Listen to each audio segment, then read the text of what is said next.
Howdy, Dennis Bradford here. Let's think some about being, feeling, and doing better.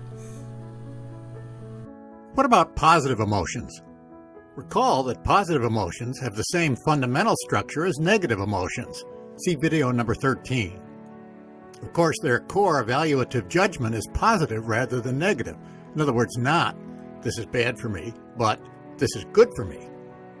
If for some reason you want not to be troubled by a positive emotion, simply use the reactive method, such as the ones described in videos number 15 and 16, to dissolve it completely and quickly.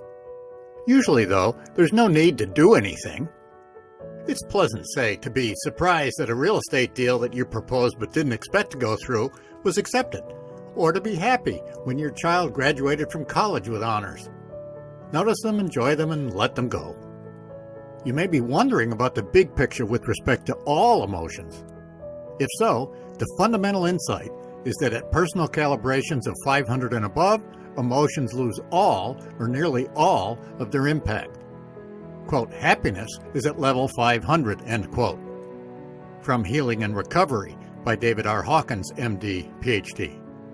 If those whose personal calibrations are 500 or higher occasionally experience emotions, they have only a minor impact. I assure you of that from personal experience. In fact, there's a significant weakening of emotions even at level 350 and above. Quote, the quieting of emotionality is consequent to acceptance, end quote. Sages all calibrate at 600 or higher. Their egos have been de-energized. They've transitioned, quote, from the experiencer of the ego self to the presence of the self, end quote. From Dr. Hawkins' Discovery of the Presence of God. We've distinguished content from context. It's important to realize that context profoundly influences experience. Below 200, there is only linear content. Remember that about 80% of humans have personal calibrations under 200. They're wholly unable even to begin to comprehend spirituality. As mentioned in the previous video, anyone who calibrates this low is subject to the relentless torments of hell. Awareness of context begins at a personal calibration of 200. From 200 to 499, there's content plus context. About 16% of humans calibrate between 200 and 499. Those in the 400s are characterized by intellect, the power of reason, but until and unless there's a paradigm shift, they're stuck in intellectualism and constrained by cause and effect thinking. Only 4% of humans calibrate at 500 or higher.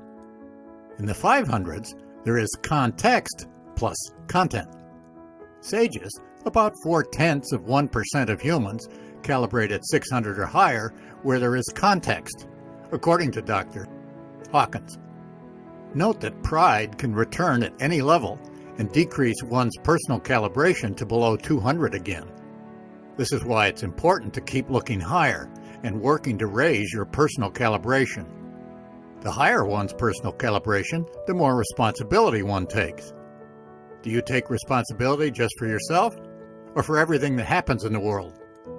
The good news for anyone who calibrates at 499 or lower is that the ego is brittle. It, quote, consists of interlocking building blocks, and to move even one unsettles the whole pile, which then begins to fall of its own gravity. Even a seemingly small effort can have very major effects, end quote. From Dr. Hawkins' Truth versus Falsehood. Following any classic spiritual path with unquestioning devotion will dissolve obstacles and so weaken and de-energize the ego. If you're confronted with a major decision about your direction and are able to use it, use the great gift of energy testing. See videos number 10, 38 through 45, and 93. Why? Your choices create your own fate. Remember, too, that your personal calibration is usually heavily affected by the country where you grew up. Many think of it as the influence of collective karma. If you grew up in, for example, North America, Australia, or the Netherlands, you're almost certain to calibrate hundreds of levels higher than someone who grew up in, for example, Uganda, Iraq, or Pakistan. Here's what may be the most helpful insight of all with respect to raising your personal calibration. Thoughts are always irrelevant. Quote, in reality, nothing thoughts say about oneself or others has any reality. All statements are fallacious and represent programming and positionality. Thoughts are actually an out there. Although it may sound amazing, they can be totally dispensed with because they interfere with the achievement of true happiness, end quote. From Dr. Hawkins' I. Remember that book calibrates at 999.8. Since beliefs come from thoughts, surrendering thoughts automatically surrenders beliefs. Since emotions come from beliefs, surrendering beliefs automatically surrenders emotions. Since attitudes and positionalities also come from beliefs, surrendering beliefs automatically surrenders attitudes and positionalities. Therefore, surrendering thoughts surrenders mindsets. Surrendering the mindsets to which we have been attached opens the mind and frees us from the conceptual bondage of all descriptions, stories, and explanations. Quote, to escape these mentations, it is necessary to go beyond duality, end quote. This paradigm shift is the shift from $4.99 or below to $500 and above. How is this possible?